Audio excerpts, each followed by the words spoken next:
you have questions throughout the presentation, we ask that you hold on to them until the end, as we want to ensure adequate time for our speakers to share out. I assure you that time has been set aside for Q&A. Second, in our efforts to maximize distribution of this important information, we will be recording today's session and posting it on the My MSNU page for restreaming. We will also post the free community resources mentioned in each webinar as well. Thus, as a friendly reminder, if you do not want to have your voice as part of the recording, feel free to use the chat box option to share out thoughts, ideas, or questions at the completion of the presentations. Last piece is that we've advertised virtual table talk spaces would be a half hour, but have experienced not nearly enough time to move through the material and still have an opportunity for engagement. So with that said, we will most certainly exceed the half-hour mark today and understand if you have to exit at that time, although we do encourage you to stay until the end of the presentations. I think take our housekeeping items.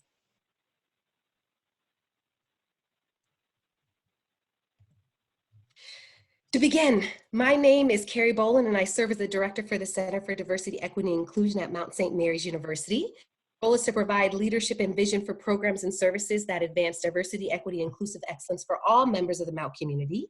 And as we made this shift to a virtual learning and work environment, Megan Stoddard-Ross, Program Manager for the LOS Initiative, and I wanted to think through ways in which we could continue to marry our work with what's most directly impacting our community members. In doing so, we set out to really elevate and center the conversation around the unprecedented threat of COVID-19 to the individuals and communities we serve, those being high risk and vulnerable populations that have the least access to information, resources, and the care they need to stay healthy and safe.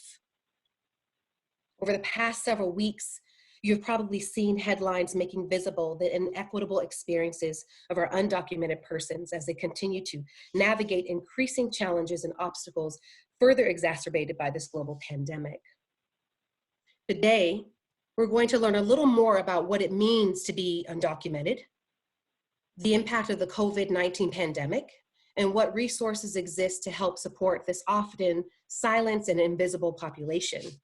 And to help deepen and broaden our understanding are two outstanding individuals whose life's work has focused on advocating for the underrepresented. Our first speaker is Ana Grande. Ana is first-generation Salvadoran American. At the age of 7, Ana was trained by the Pacific Institute of Community Organizing as a community organizer, learning how to develop campaigns, messaging, and above all, empowering people.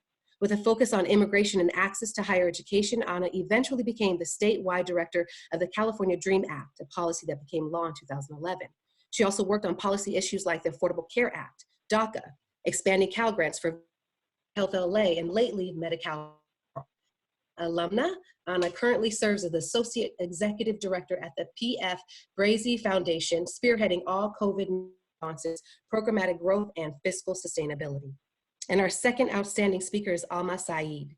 Alma serves as a Deputy Director of Programs at the California Immigrant Policy Center, CIPC, where she manages communication, policy, government affairs, and organizes aspects of the organization's campaigns and research.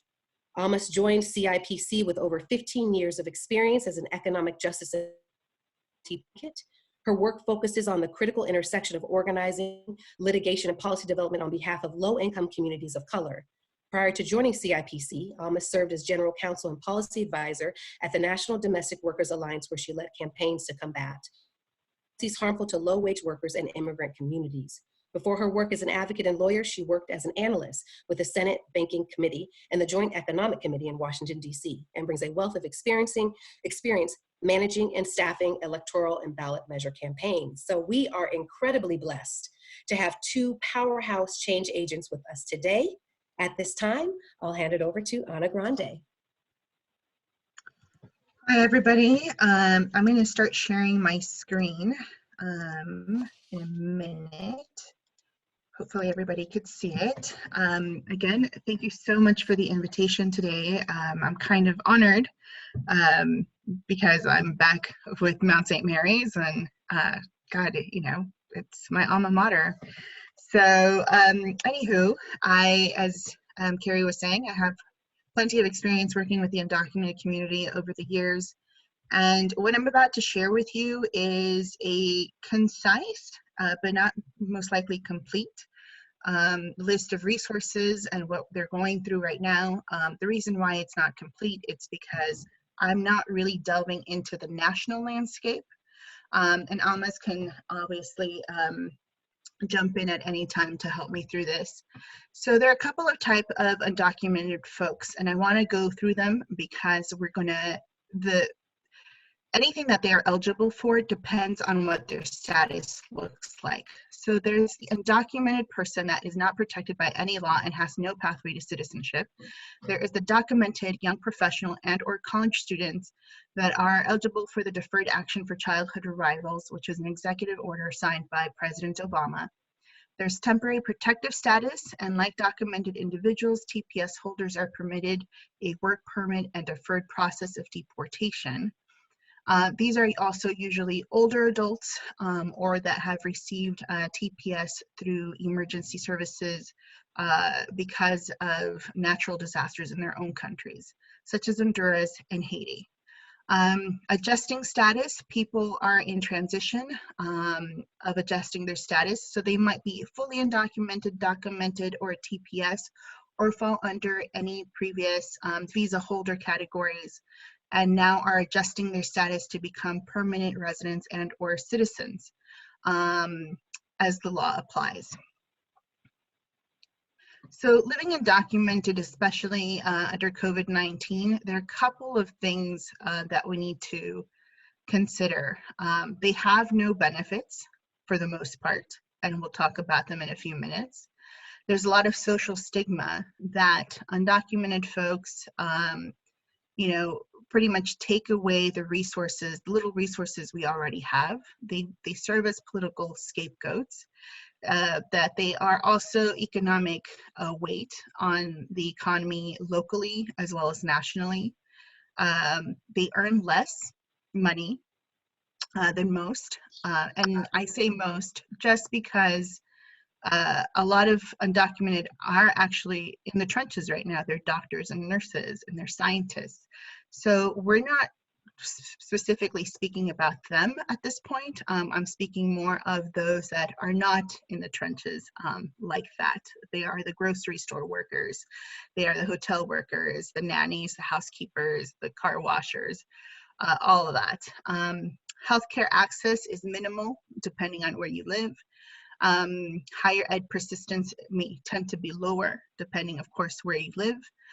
Emotional distress at this point, confusion, frustration, anxiety. There are a lot of calls right now around depression in the undocumented community because there is no assistance as there is for their citizen counterparts. So as we begin to talk about what they're eligible for, I want you to keep in mind the public charge rule. And Almas, I'll have you join me on talking about this since CIPC is doing a whole lot of work on it. But the public charge rule around COVID-19 is that it is not going to be impacted by any particular access to a vaccine or a test. So if any undocumented person is going in for testing to verify whether or not they have COVID-19 or they remain in the hospital, that will not be counted as public charge. The public charge rules pretty much states that any immigrant who is using any public benefit, such as testing or going into the hospital, and is not paying out of pocket, but therefore uses state or federal funding, is a public charge. This was just deemed last year. However, it's also in court, and Alma's going to speak more about this later. And then, so what are they eligible for? At the state level, some are eligible for unemployment, disability, and paid sick leave. Those some are those that are usually documented or under TPS. Anybody that has a social security number, pretty much at this point. Job protection, you must have worked at least 1 year and 1,250 hours, plus the organization must have at least 50 or more employees in order to maintain your job. You are eligible for paid sick days as long as your employer provides them for you. And Medi-Cal if you are between the ages of 0 through 24, technically 25, depending on how you're reading the law. And then in Los Angeles County, you are eligible for COVID-19 testing. I want to jump into My Health LA, which is a county program that allows undocumented folks 25 and above to seek preventive care. So anybody that needs to go to a healthcare center, this will cover them. And then CAPI, which is a cash assistance for aged and disabled non-citizens. And then in the city of Los Angeles, as long as you call 311, the Family Source Centers, there's 16 in the city of Los Angeles. You must be a resident within the city. You can get rental assistance, food security, and financial assistance. This is through the Mayor's Angelino campaign. There's also food banks, and senior citizens can get free meal deliveries through the Los Angeles Department of Aging. And LAUSD has grab and goes, which are free either breakfast and lunch, that you don't need to give out your name. You just need to go and pick up. That's all there is in the eligibility side. What we are doing at Breezy is that we are a family source center, so therefore we can assist you with rental assistance, food security. I'll talk more a little bit about that in a minute. Computer literacy, English classes, financial coaching. We have a high school / college access program that has a Rush Fund. Rush Fund, I want to go into it a little bit since anybody in higher ed should know about it. If a student is in need of tuition assistance, books, laptops, or is going homeless, the Rush Fund is a one-time grant given to the student, and it can go up to $1,200. Okay. Then we have BAM, which is online tutoring and academic enrichment, specifically for middle schoolers, athletics, exercise and leadership videos on Instagram. Usually we have soccer and basketball and volleyball at this time, but considering we've gone online, that's a little challenging. GRID, which is the Gang Reduction and Youth Development, are continuing their counseling program for youth and their families. And for COVID specific assistance, we have the grab and go daily lunches from 11:30 to 12:30. Again, no questions asked. Drop and go services delivered, groceries delivered to your door. Those are mainly for seniors or families over 4. And FSC, Mayor's Angelino campaign. So we have different pots of money that we're using, and we are looking for undocumented folks that can benefit from this, since they are the ones that have the least amount of benefits provided to them at this time. So I'll now hand it over to Almas. Hi, everyone. I just wanted to thank Carrie and her team for inviting me.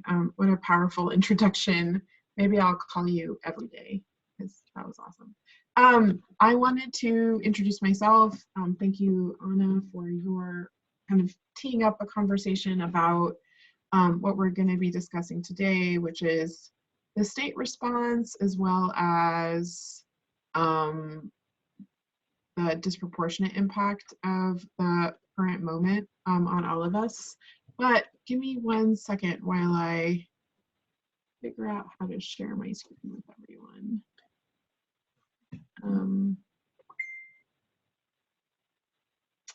Is that working? Could someone just tell me that they see a PowerPoint on their screen? We can see it.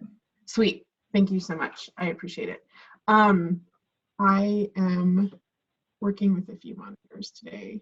Hi. So I wanted to just quickly start with I'm seeing an Amazon page. Oh, sorry about that. How about now? We're good. Thank you. Thank you for that. I appreciate it. I'm sorry. We are trying to get some supplies to our local healthcare clinics in the county, and so I'm resorting to Amazon even in a moment where we're concerned about using them as a service. I am really excited to join you guys today to talk about the impact on immigrant communities given the current pandemic. I also really appreciate that it's a somber moment. I can't see those of you who've joined, but I do hope that you're safe and your families are okay and you're taking care of yourselves. What does our work at CIPC kind of focus on, and what do we do?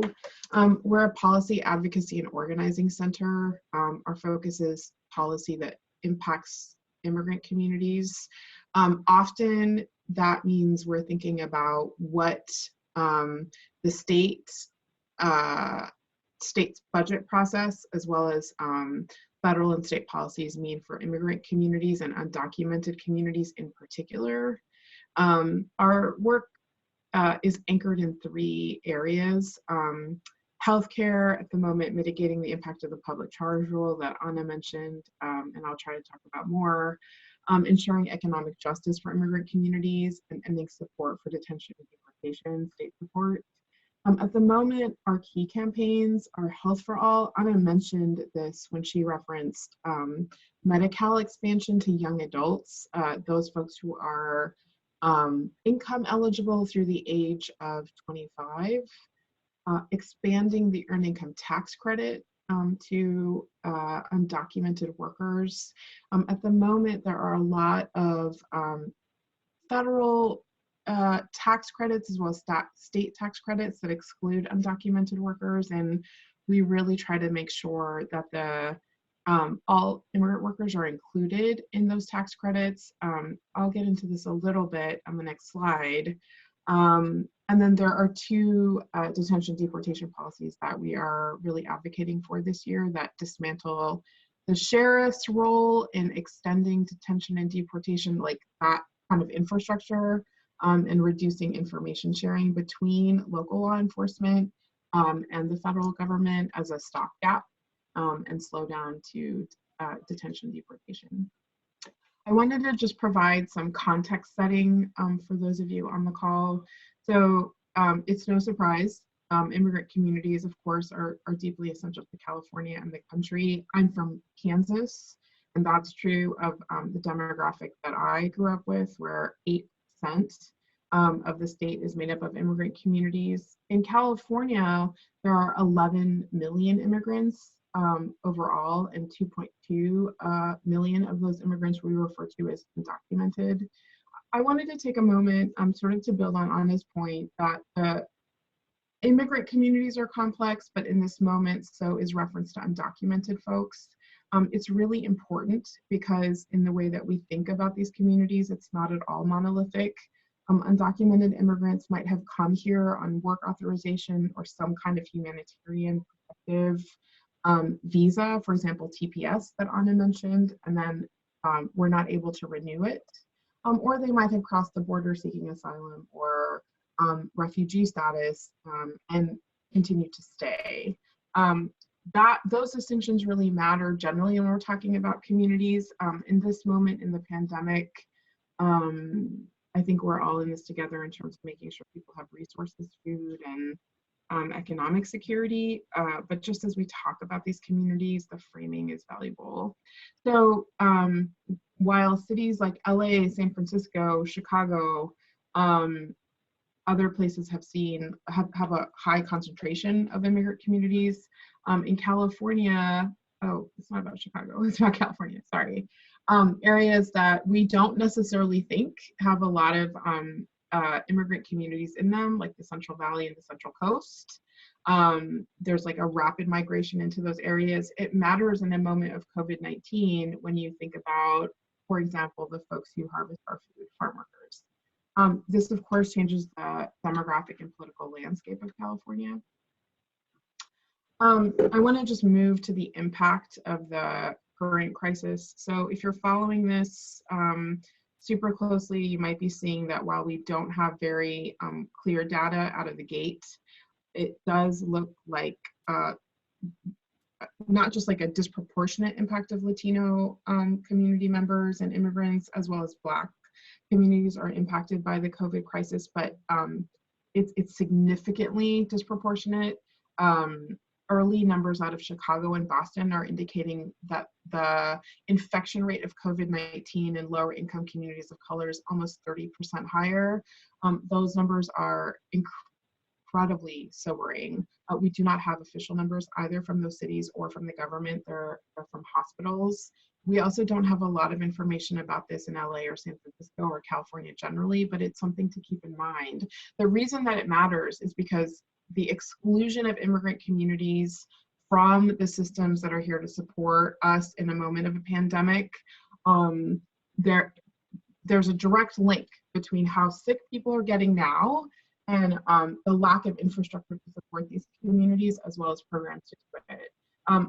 A very important note here is that immigrant workers make up the majority of farm workers, gig workers, those who make up the gig economy. That includes like delivery service workers, folks in on the apps that we use to make sure that we have groceries at this time, as well as healthcare workers. There's overrepresentation of immigrant communities in those sectors, and it really matters because the spread of COVID-19 is enhanced in those sectors, and a lot of those who are working like in the gig economy who are undocumented or maybe using a tax number to pay their taxes, for example, but are not able to access the safety net that's been created.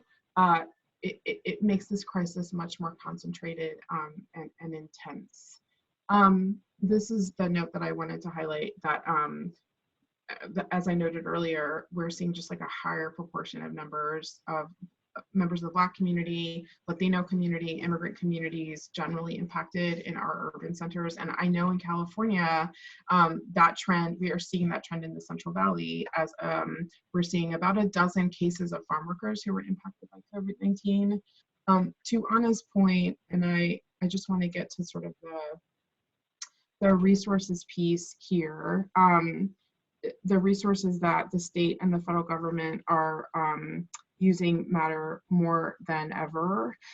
Built into these links are specifics about both the federal package, which I'll talk about, as well as some resources at the state and county level.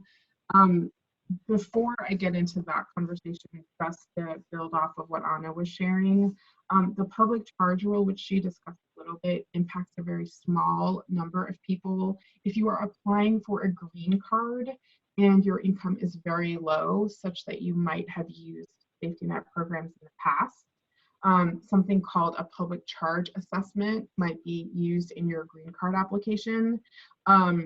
If you are neither applying for a green card, or if you're applying for a green card but have not used safety net programs, that's like public benefits programs, nor do you need them, the rule doesn't apply. To build on Anna's point, if you are in the process of applying for a green card and are deeply worried about accessing healthcare services at this time, using Medi-Cal or going to a clinic where those services are available to you will not count against you in the assessment. And it's just like an important thing to think about as we share information and figure out like who's impacted by what. But the vast majority of folks are not going to be impacted by the public charge rule. If you are in the middle of a green card application process, then it might matter. So please, like, just, you know, touch base with a lawyer or anyone who's managing your immigration case should you think that's important. I want to move to sort of thinking through the resources that are available to folks. I really appreciated Anna's highlighting of what the Brasi Center Foundation is doing right now. CIPC doesn't quite sit in that same place. We write legislation and focus on the budget, but we did put together a very detailed resource guide that is the first link in this slide that I would point you to. As a general matter, the federal program, with a few important exceptions that I want to talk about, things like the direct payments we're hearing about, also known as the tax rebate, they do not apply to undocumented workers, even if you file with something called a tax ID number. Overwhelmingly, immigrant workers in California, documented or not documented, but in this case, I just want to focus on the undocumented worker population, pay income tax. And one might ask, how how do we pay income tax if we don't have a social security number? The government provides something called an identification tax number or an ITIN number to pay those taxes. So the fight that we have been having with the federal government and the state over the last few weeks after the CARES Act came out was to figure out how to include ITIN filers in those direct payments. At the moment, they are not included, and I'm happy to answer questions about that if it's of any value. Here is where immigration status does not matter within the federal relief package. If you take sick time from your employer does not have to sort through who is documented, who is not documented. This morning I was on a call with folks across the country trying to figure out the small business loan relief package. And it does look like if you are a small business owner, you can use your ITIN number to get payment, like paycheck payment relief. I don't know how many folks would sort of benefit from that on this call, but I did want to highlight it.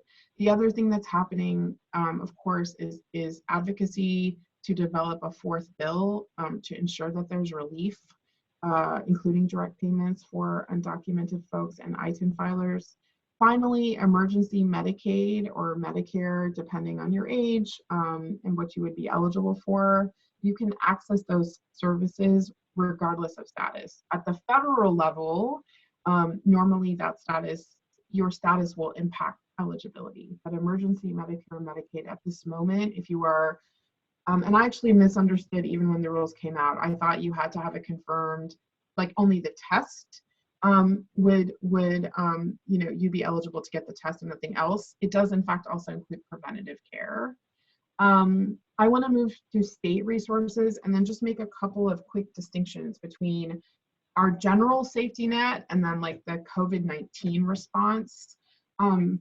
The state is working really diligently to supplement the worker relief package that we are seeing that excluded undocumented workers, also known as the CARES Act. Governor Newsom has promised emergency money for workers, as well as microloans for those people who own businesses. We are in conversation with the administration almost daily, and the plans for that have not been like unveiled exactly. I believe the administration when they say that both of those things are going to happen, and there's some infrastructure for that already. For example, you can already get some loan money or seed money for a business if you are undocumented from the state. They are promising to add to that and make it a very low interest loan. The added protection for workers, I think at the moment is coming from sick leave only. If there are direct payments coming for workers, then I think, hopefully there'll be an easy way to communicate that both to you and the community generally. The safety net programs that Anna Anna outlined for all of us have also been augmented and developed in this moment. Overwhelmingly, mixed undocumented folks are not eligible for things like SNAP or TANF, which is like what we often refer to as maybe welfare, and disability programs and things like that. What immigrant communities are eligible for in this moment in particular are the expansion of child nutrition packages that allow folks to pick up food from schools.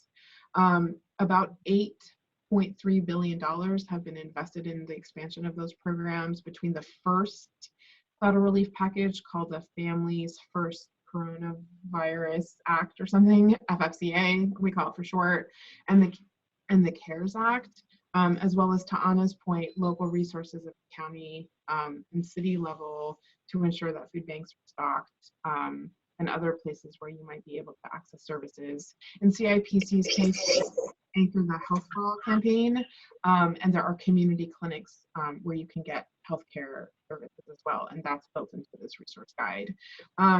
I just put a quick note here about internet essentials because that seems to really be impacting communities a lot. Finally, on this list are broad national resource lists for folks. The one that I shared with you from us is a little bit more specific to California, but there are some really important resources. For example, in the CEJA document that you'll see at the bottom of my shared screen, about like what advocacy is happening and what work we can do together to make sure that immigrant communities are okay in this moment. I really appreciate your time. Sorry about the sharing the slide, my screening correctly at the beginning, and I'm happy to take any questions. Fantastic. Thank you, Almas. So much, that wealth of information that was shared. At this time, we'll go ahead and open it up for any questions. I would just say that, feel free to use the chat box function if you'd like to ask a question, or if you do, unmute yourself to ask a question. Please make sure that, that you put your microphone back on mute immediately following asking your question. Questions for our speakers?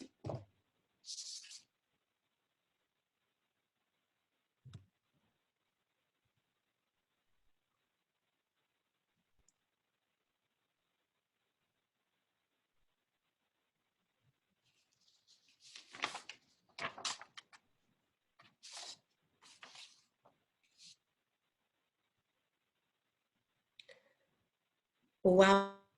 Think through, I know that was a lot of information. Oh, fantastic. Gabby has a question for the Family First Act. Is this inclusive of the community clinics or only food banks? I'll pose that to either of you. You mean like in terms of financial support for community clinics? There is $1.32 billion in the act for shoring up, like direct support in community clinics. We don't really know how that's going to be dispersed at this time. Some of it is to supplement the cost of testing and treatment for patients.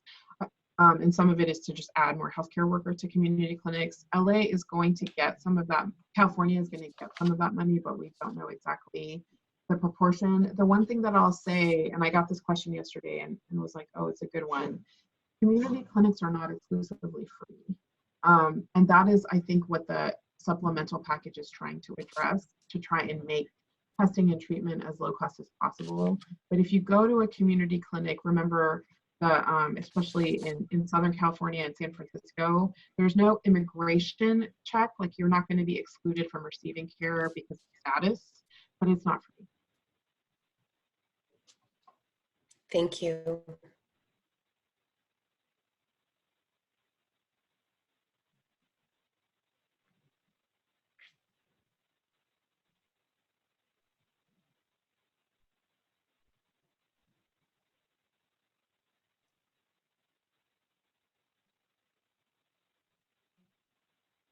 Any other questions?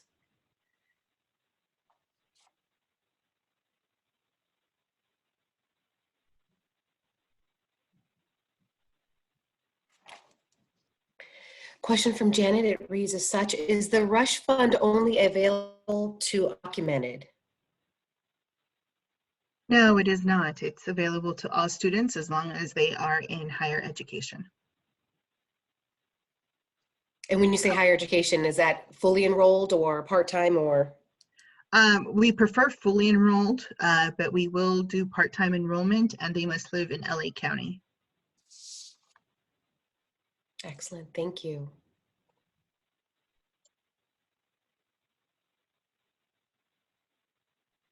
Question from Neil, it reads as such: where can one find this presentation later if someone wasn't able to be present today? Well, you stole my thunder, Neil. That was actually going to be part of my sort of closing remarks. If this information was helpful and or you know someone who might benefit from hearing it, we want to encourage you to share with your colleagues and peers to visit our page on my MSMU where the Zoom presentation will be uploaded, I would say by the end of today.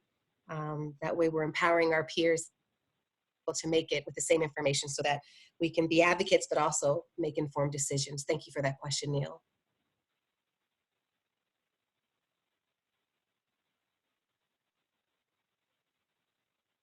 Any other questions for our speakers today?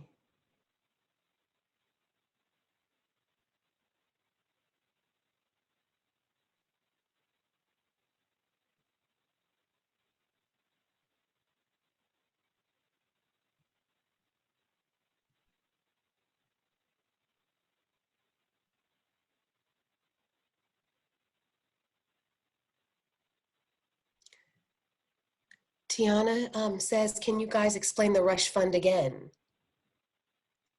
Yeah, sure, my pleasure. The Rush Fund is a fund that we have at Breezy.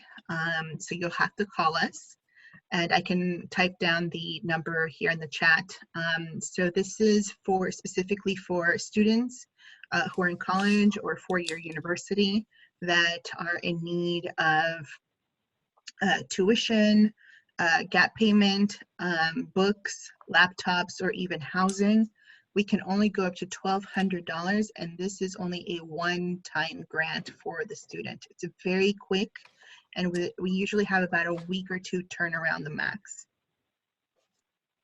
Is that helpful for you, Tiana?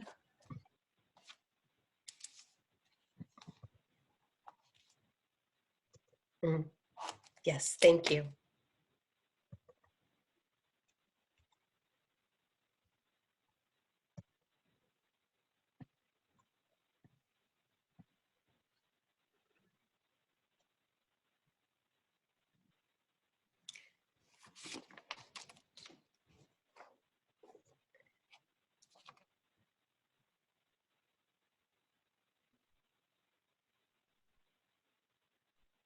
Well, if there isn't any more questions at this time, we'll make sure that in addition to the presentation being uploaded, that we include, if it's okay with you, Almas and Anna, your contact information in the case that there are some burning questions that they might have to get in touch with you directly. That might be most helpful. I want to thank both of our speakers for your expertise, your wisdom that was shared with us today. It is clear that this is truly a labor of love for you both. But I also know that it was also a sacrifice of time, as your schedules are especially impacted during this most challenging season. So thank you so much for making it a priority to be with us today and present this most important information. Oh, they're coming in still. Here we go. Janet, where can I find the COVID-19 list of resources and the Crowdsource spreadsheet? Is that for me? I'm not sure. I would guess so. Maybe so. Was you mentioned it and or referred to it? I Yeah. think that there's two of them, but yes, Almas has the Crowdsource spreadsheet. Yeah, right. So so everything in my presentation you can link to, and then you can find it on our website. But Carrie, is it possible to share the Word? So what I did was just hyperlink all of the resource guides into one place in the PowerPoint. Yes, I can share that. Share that out with participants so they can. Absolutely. Yeah. With your approval, I'll absolutely do that. For sure. Yes, especially the one that we put together. I worked on that myself. I think one of the things that I know folks are experiencing right now, I just can't, see you all, but it's just a saturation of information. So just give yourselves a minute to go through what resources are available and then figure out what's most applicable to you. To that end, I wanted to pick the sort of choices resources because I don't know what will apply to who, what applies where, but the links should work. If they don't work, give me a shout. Sounds good. Thank you, Almas. Of course. Well, thank you to all. Again, a special thank you, a note of gratitude to our speakers, to our guests. Thank you for participating with us today. I'm sure there's a number of things you could have been doing during this lunch hour, but you made it a priority to share this time with us. So thank you so much. We hope that you left or leave here rather with the broader understanding of the experiences and unique challenges of our undocumented population, and most importantly, ways in which to be supportive. Before we close out, I want to leave you with some campus resources. We had an opportunity to learn a little bit about our wonderful community resources. Our campus resources, if we're looking for financial aid as it relates to our undocumented population, students, most especially, Jose Ford, Associate Director for our financial aid at Mount St. Mary's University, would be your contact person. We were given a generous donation that was specifically for our undocumented students at this particular time. So know that there are funds set aside for that. Also, Student Affairs has created a COVID-19 emergency fund that is meant to support students during this time of need, and you'll see sort of the contact information for that. Our Dean of Student Life include Laura Crow and Jessica Cuevas. They would be your contact for that if you want to take advantage of that and or share that resource with students. Student Resource Center and traditional undergraduate programs are great locations if you're looking for that academic support for our undocumented students. So I want to point you there. And then of course, last but not least, the Center for Diversity, Equity, and Inclusion. If in and around advocacy and community resources, please reach out to us. We continue to kind of build these sort of pipelines and do some coalition building with our community partners to make sure that we sort of bolster our resources around this especially important population. So please reach out to us should you need some advocacy moving forward. With that said, thank you all again for joining us, and stay safe and be healthy. Thank you. We Thank appreciate it. you. Thank you. Take care.